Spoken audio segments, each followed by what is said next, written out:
Hello and welcome back to What Is. Today we're diving headfirst into one of history's most pivotal, dramatic and frankly utterly bonkers periods, the French Revolution. Now if your brain immediately conjures images of fancy wigs, guillotines and people shouting, "Let them eat cake," you're not wrong. But there's a whole lot more to this story than just regal fashion disasters and gruesome exits. We're going to tackle two big questions. What was the French Revolution? And perhaps more importantly, why did it turn so incredibly, brutally violent? Because let's be honest, going from wanting fairer taxes to chopping off your king's head is quite the leap.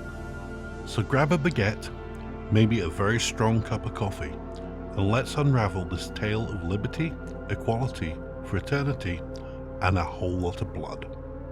Think of 18th century France as a pressure cooker, simmering with discontent, resentment, and a truly impressive amount of privilege.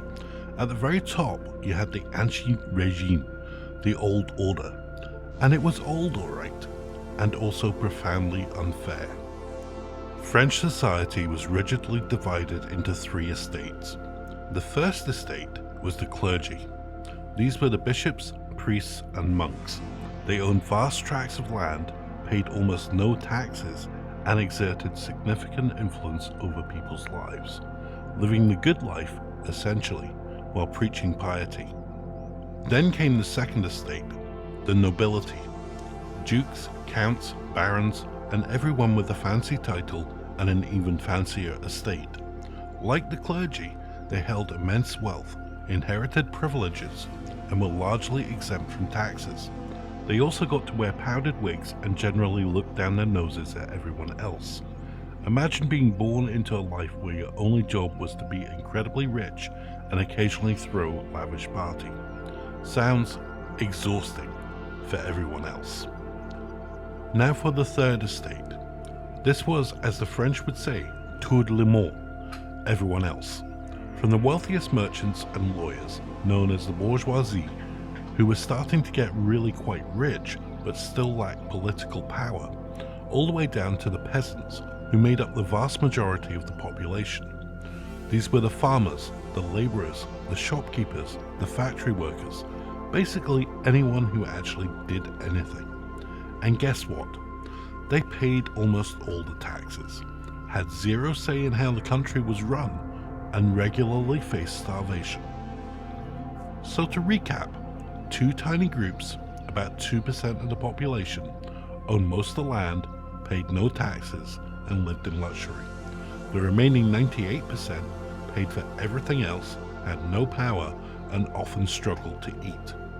If this sounds like a recipe for disaster, congratulations, you've understood the foundational injustice of pre-revolutionary France. But it wasn't just the systemic unfairness that was causing the pot to boil. France, despite its opulent monarchy at Versailles, was actually teetering on the brink of financial collapse. King Louis XVI and Queen Mary Antoinette, bless her oblivious hearts, weren't exactly fiscally responsible.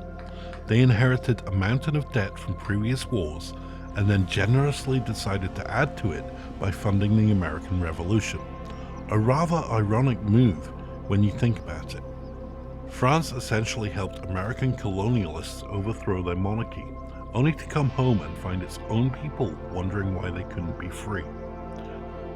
Then you had a string of bad harvests. When the rain doesn't fall or it falls too much, crops fail. When crops fail, bread prices skyrocket.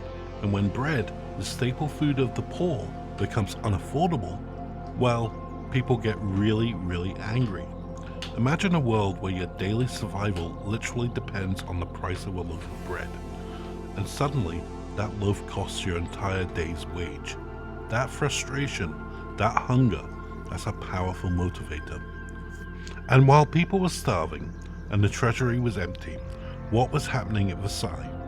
Parties, lavish balls, new palaces. Marie Antoinette famously loved her fashion, her jewels, and her elaborate hairstyles. The infamous, and probably false, quote, "Let them eat cake," perfectly encapsulates the perceived disconnect between the monarchy and its suffering subjects. Whether she said it or not, it cemented her image as an out-of-touch, extravagant queen. Adding intellectual fuel to this fiery cauldron would be the idea of the Enlightenment. Philosophers like Rousseau, Voltaire, and Montesquieu were challenging old notions of divine right, absolute monarchy, and societal hierarchy. They spoke of natural rights, popular sovereignty, and the separation of powers. These were radical ideas circulating among the educated bourgeoisie, making them question why they, the intelligent and increasingly wealthy backbone of the economy, should be subservient to a hereditary aristocracy.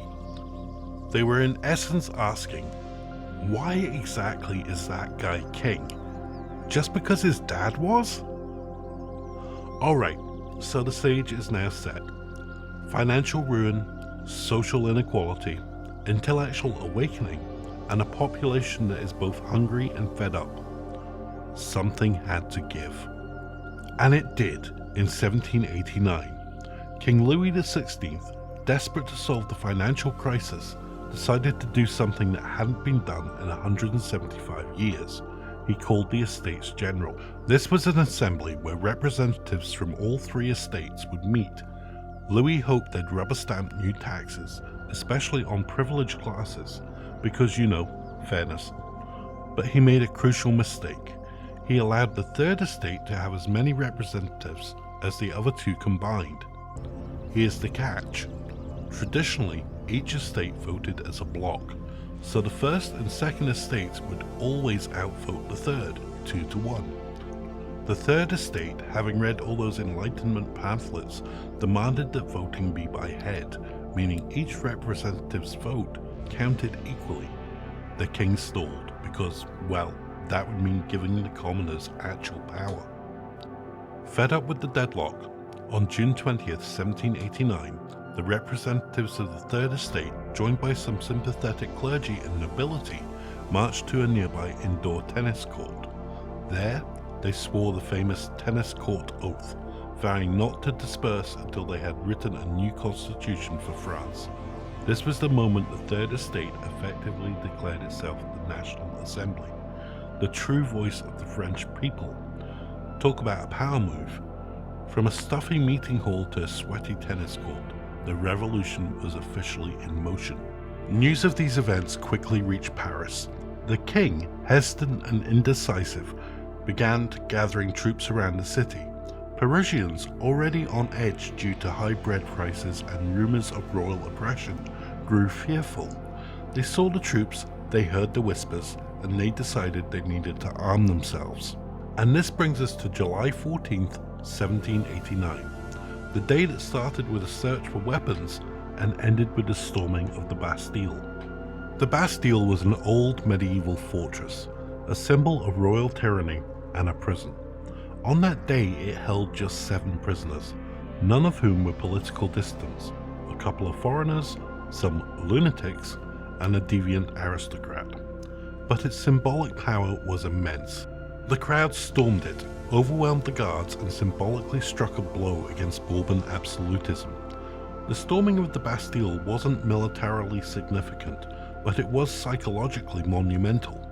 It showed that the people, the sans-culottes, the ordinary working people who wore trousers instead of fancy knee breeches of the aristocracy, could stand up to royal authority. From this point on, the revolution belonged to the streets as much as it did to the assembly halls. Over the next few years, the National Assembly, now calling itself the National Constituent Assembly, got busy. They abolished feudalism, finally ridding France of those pesky aristocratic privileges. They confiscated church lands, which helped with the debt but also alienated the Catholic Church. And crucially, they issued the Declaration of the Rights of Man and of the Citizen in August 1789. This document, inspired by the American Declaration of Independence and Enlightenment ideals, proclaimed that all men are born free and equal in rights. It outlined the principles of liberty, prosperity, security, and resistance to oppression. Sounds great, right? On paper Absolutely. In practice, well, that's where things start to get tricky. The king and queen, meanwhile, were effectively prisoners in Versailles. In October 1789, a massive crowd, largely made up of Parisian women demanding bread, marched to Versailles. They stormed the palace, demanding the royal family relocate to Paris. And they did. The king, queen, and their children were escorted to the Tuileries Palace in Paris under the watchful eye of the Revolutionary Guard. They were no longer symbols of absolute power, rather hostages of the revolution. So why did things turn violent? We've already seen hints of it. The deep-seated anger, the hunger, the symbolic violence of the Bastille. But the revolution didn't start with the guillotine. The initial phase was about reform, about establishing a constitutional monarchy, much like Britain's. Louis XVI was still king, just a king with significantly less power. Here's where things really start to unravel. In June 1791, Louis XVI, tired of being a constitutional monarch and frankly terrified for his family's safety, attempted to flee Paris with his family, hoping to rally support from other European monarchs. But they were recognized by the postmaster in Varennes, arrested, and hauled back to Paris. This attempted escape was a catastrophic mistake. It shattered any remaining trust the French people had in their king. It confirmed suspicions that Louis was actively conspiring against the revolution, seeking foreign aid to crush it. For many, it turned him from the reluctant monarch into a traitor. The idea of a constitutional monarchy suddenly looked ridiculous. How could you have a constitutional monarchy when the monarch was actively trying to flee responsibility and potentially bring in foreign armies? Compounding this internal distrust was the very real external threat. European monarchs, understandably, looked at the French Revolution with a growing sense of dread. If the French could do this to their king, what might happen in their own kingdoms? So predictably, Austria and Prussia, Marie Antoinette's home country and an ambitious neighbor, started threatening to intervene to restore Louis to full power. This led France, in April 1792, to preemptively declare war on Austria, effectively pitting a revolutionary, unstable France against the powerful, established monarchies of Europe. War, as always, changed everything. It fueled paranoia, both internal and external. Suddenly, anyone who seemed less than enthusiastic about the revolution could be branded a traitor, an agent of a foreign power, or a royalist sympathizer. The revolution, which began as a fight for freedom, began to see its enemies everywhere. Inside France, new political factions emerged and began to clash. The more moderate revolutionaries, known as the Girondins, generally favored a constitutional monarchy or a more decentralized republic. But the more radical faction, the Jacobins, led by figures like Maximilien Robespierre, Georges Danton, and Jean-Paul Marat, demanded more centralized, absolute republic, purged of all monarchical influence and aristocratic privilege. They gained immense popular support from the sans-culottes in Paris, who were still struggling with food shortages and believed the revolution hadn't gone far enough. The war went badly for France at first. This only heightened the panic. Blame needed to be assigned, and where better to point the finger than the perceived traitors within? The royal family, still holed up in the palace, became the prime target. In August 1792, an armed mob stormed the palace. The royal family sought refuge within the Legislative Assembly, but their protection was short-lived. The monarchy was formally suspended, effectively ending the 1,000-year-old Bourbon dynasty. This was the true turning point towards radical violence. With the king imprisoned, the question became what to do with him. The Girondins argued for his imprisonment or exile. The Jacobins, however, saw him as a symbol of the old regime, a traitor who had tried to flee and a threat to the new republic. They argued that for the republic to truly live, the king must die. And so, In January 1793, after a contentious trial by the National Convention, the new legal body, Louis XVI, now simply referred to as Citizen Louis Capet, was found guilty of treason. He was executed by guillotine on January 21st, 1793. Imagine the shockwaves this sent through Europe, and indeed the world. A monarch, chosen by God, or so they claimed, publicly executed by his own people. This was not just regicide, it was a declaration that the old order was truly, utterly dead. The execution of the king was a point of no return. It galvanized the internal opposition. Royalist rebellions broke out in the Vendée region and provoked a hostile coalition of European powers against France. The revolution was now fighting for its very survival, both against its internal enemies and against almost all of monarchical Europe. In response to these existential threats, the National Convention established a Committee of Public Safety in April 1793. This small group of 12 men, initially led by Danton, but soon dominated by the austere and uncompromising Maximilien Robespierre, was given extraordinary powers to deal with the internal and external threats. Their mission? Save the revolution by any means necessary. And this, my friends, is why the French Revolution became synonymous with the Reign of Terror. From September 1793 to July 1794, the Committee of Public Safety under Robespierre launched a brutal campaign to purify France of its enemies.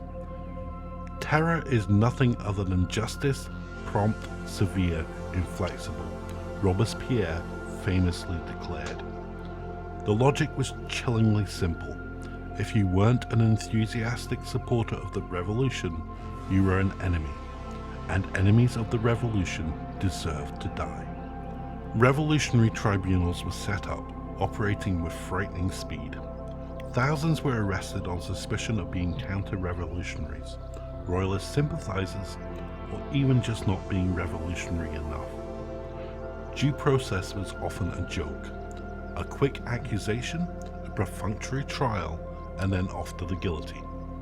The guillotine, ironically, was seen as a humane, egalitarian method of execution, designed to be swift and painless, regardless of social status, but its efficiency made it terrifying.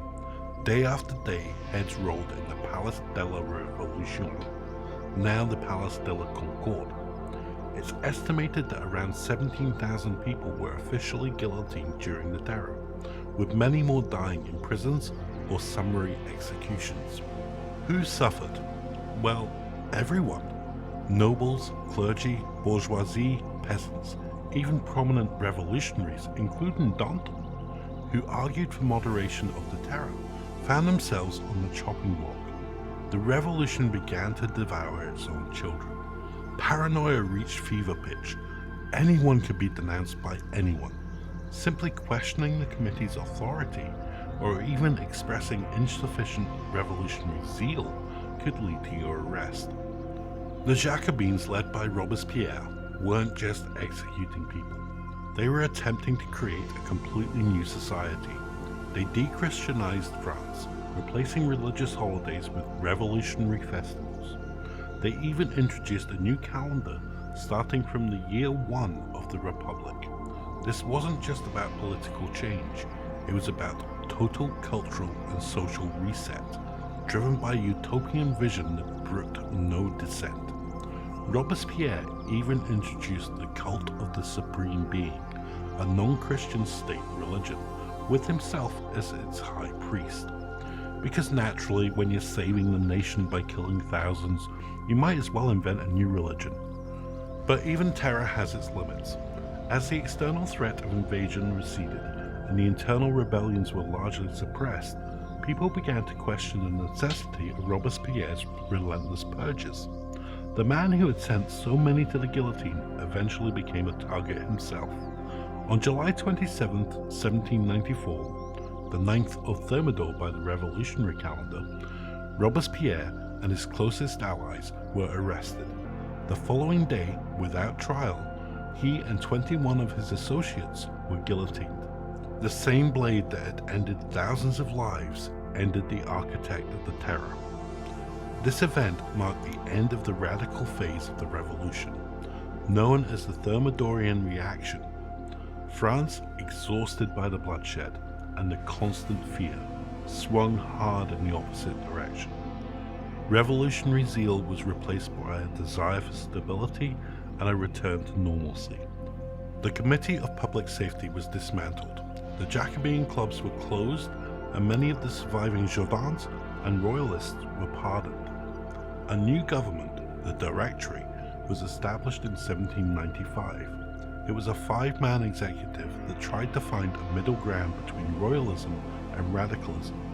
Unfortunately, it was largely ineffective, characterized by corruption, political instability, and the continued financial problems. France remained embroiled in wars with its European neighbors, and the Directory struggled to maintain order or popular support. The constant coups and counter-coups, the endless infighting, it showed that while the initial spark of revolution was powerful, building a stable, free society was proving incredibly difficult. So to summarize our two big questions, what was the French Revolution? It was a complex, multi-layered social and political upheaval in France that, over the course of a decade, completely dismantled the absolute monarchy and the old feudal system, replacing it at various points with a constitutional monarchy, a radical republic, and finally, a more moderate, although unstable, republic. It was a massive experiment in liberty, equality, and popular sovereignty, driven by a desperate population and revolutionary ideals. Why did it turn so violent? There were several critical factors that converged. 1. Deep-seated inequality and financial crisis. The sheer injustice of the ancient regime and the state's bankruptcy created an explosive level of popular discontent and hunger. 2. Lack of trust and royal inaction. Louis XVI's indecisiveness and crucially his attempt to flee utterly destroyed the possibility of a peaceful constitutional monarchy. 3. External war and internal treason. The wars with European powers fanned the flames of paranoia and created a climate where internal dissent was viewed as collaboration with the enemy. 4. Ideological radicalization. The rise of extreme factions like the Jacobins, who believed that only a pure, unblemished republic could survive, led to an intolerance of any opposition. 5. The Committee of Public Safety. This body, given absolute power to save the revolution, used terror as a systemic tool of governance, believing it was necessary for the survival of the republic. 6. The cycle of violence. Once violence began, it created its own momentum. Each execution, each purge, raises the stakes and led to further acts of retribution and fear. Ultimately, the French Revolution, in its quest for a perfect society, consumed itself. It paved the way for a strongman to step in and restore order, someone who could bring stability, even if it meant sacrificing some of those revolutionary ideals. And that strongman, as history buffs out there will know, was Napoleon Bonaparte, who seized power in a coup in 1799, essentially ending the revolutionary period and ushering in a new era for France and Europe. But that's a video for another day. The French Revolution was a messy, bloody, beautiful, and terrifying crucible that forged modern France and profoundly influenced the rest of the world. It showed the immense power of popular will, the danger of unchecked idealism, and the difficult, often violent path towards liberty. It taught us that revolutions are rarely clean, and the pursuit of a utopia can sometimes lead straight into dystopia. And that, in a whirlwind tour, is what is the French Revolution and why did it turn violent. If you enjoyed this deep dive, or if you now feel an inexplicable urge to overthrow something, please hit that like button and subscribe to What Is for more historical explorations. And let us know in the comments below, what aspects of the French Revolution fascinated you the most, or what other events should we tackle next? Your engagement helps us keep making these videos. Thanks for watching, and we'll see you next time.